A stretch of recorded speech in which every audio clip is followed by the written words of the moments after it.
السلام علیکم میرے محترم عزیز دوستو۔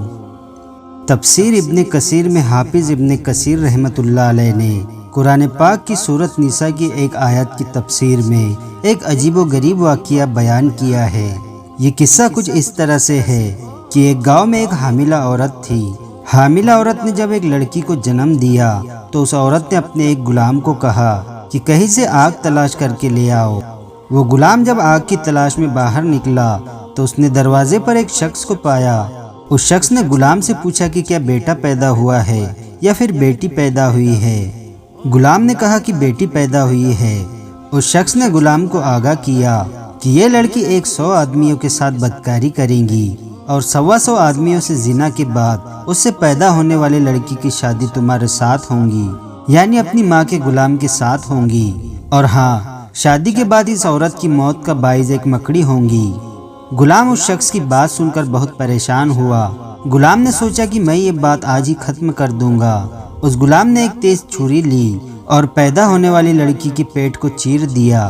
غلام نے سمجھا کہ یہ بچی مر گئی ہے۔ وہ بچی کو قتل کر کے وہاں سے بھاگ گیا۔ جب ماں نے اپنی بیٹی کو دیکھا تو اس نے اپنی بیٹی کے پیٹ پر ٹانکے لگا دیے اور بچی کا علاج کرنا شروع کر دیا۔ وقت کے ساتھ ساتھ لڑکی کا زخم بھر چکا تھا۔ وقت گزرنے کے ساتھ ساتھ یہ لڑکی جوان ہو گئی اور یہ لڑکی بہت حسین و جمیل تھی۔ جب لڑکی جوان ہوئی تو اس کو زیناکاری کی لت لگ گئی۔ جو غلام یہاں سے بھاگ گیا تھا وہ سمندر کے پار چلا گیا تھا۔ اس نے اپنا پیٹ پالنے کے لیے کوئی کام کاج شروع کر دیا۔ کئی سالوں بعد اس کے پاس بہت ساری دولت آ چکی تھی تو یہ غلام پھر اپنے گاؤں پلٹ آیا۔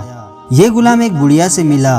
اس نے کہا کہ کوئی حسین و جمیل لڑکی سے میری شادی کروا دو، میں اس کا آپ کو معاوضہ ادا کروں گا۔ وہ بڑھیا اس لڑکی کے پاس گئی تو وہ لڑکی بھی نکاح کے لیے راضی ہو گئی۔ جب نکاح کر کے وہ غلام اس لڑکی کو اپنے گھر لے گیا، میاں بیوی میں حد سے زیادہ پیار و محبت تھا۔ ایک دن اس لڑکی نے اپنے شوہر سے دریافت کیا کہ تم کون ہو اور کہاں سے آئے ہو۔ غلام نے اپنی بیوی کو سارا قصہ بیان کیا کہ میں کئی سال پہلے اس گاؤں میں ایک گھر میں غلامی کرتا تھا۔ میں نے ایک بچی کا پیٹ چیر دیا تھا، اس کی وجہ سے میں یہاں سے بھاگ گیا تھا۔ پھر کئی سال بعد میں یہاں دوبارہ واپس آیا ہوں، پھر میری شادی آپ سے ہو گئی۔ اس کی بیوی نے کہا کہ جس بچی کا پیٹ پھاڑ کر تم یہاں سے فرار ہو چکے تھے وہ بچی میں ہی ہوں۔ شوہر کو اپنی بیوی کی باتوں پر یقین نہیں ہو رہا تھا۔ پھر اس کی بیوی نے اپنے پیٹ سے کپڑا اٹھایا اور اپنے شوہر کو وہ نشان دکھایا۔ یہ سب کچھ دیکھنے کے بعد شوہر کو یقین ہو گیا تھا کہ یہ وہی لڑکی ہے۔ غلام نے کہا کہ اگر تو وہی لڑکی ہے تو تیری ایک بات مجھے اور بھی پتا ہے۔ لڑکی نے پوچھا کہ وہ کیا بات ہے؟ شوہر نے کہا کہ تو 100 آدمیوں کے ساتھ بدکاری کر چکی ہے۔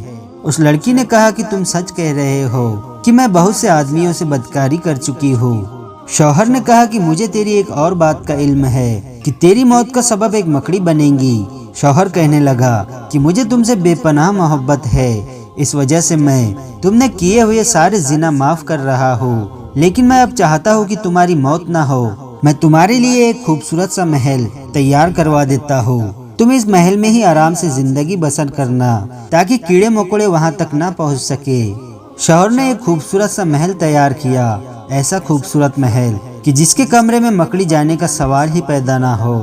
ایک دن دونوں میاں بیوی بیٹھے ہوئے تھے کہ اچانک انہیں چھت پر ایک مکڑی نظر آئی۔ لڑکی نے مکڑی کو دیکھتے ہی کہا کہ یہ مکڑی میری جان لینے کے لیے یہاں آئی ہے۔ اچھا یہ بات ہے، میں اس کو ہی مار دیتی ہوں۔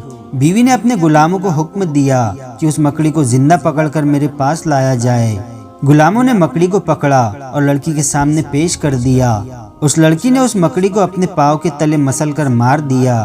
لڑکی کے پاؤں کے انگوٹھے پر ایک زخم تھا۔ جب لڑکی نے مکڑی کو مسلا تو مکڑی کے خون کا قطرہ اس کے پاؤں کے زخم میں چلا گیا، جس سے زخم خراب ہو گیا اور لڑکی کے جسم میں زہر پھیل گیا۔ اگلے دن لڑکی کی موت ہو گئی۔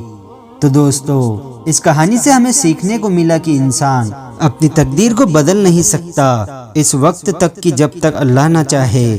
اس لیے کوئی بھی تکبیر کرنے سے پہلے اللہ پاک سے گڑ گڑا کر دعا کرنی چاہیے، کیونکہ وہی ہے جس نے تقدیر لکھی اور وہی ہے جو بدل سکتا ہے۔ دوستو، یہ بات ہمیشہ یاد رکھے کہ تقدیر ہی وہ واحد شے ہے جس کے سامنے انسان بے بس ہو جاتا ہے۔ یہ تقدیر ہی ہے جو انسان کو بادشاہ سے فقیر بنا دیتی ہے۔ اور فقیر سے بادشاہ بنا دیتی ہے۔ یہ تقدیر ہی ہے جو انسان کو تباہ کرنے پر آئے تو انسان کو رسوا کر دیتی ہے، اور اگر سنوارنے پر آئے تو رب سے ملوا دیتی ہے۔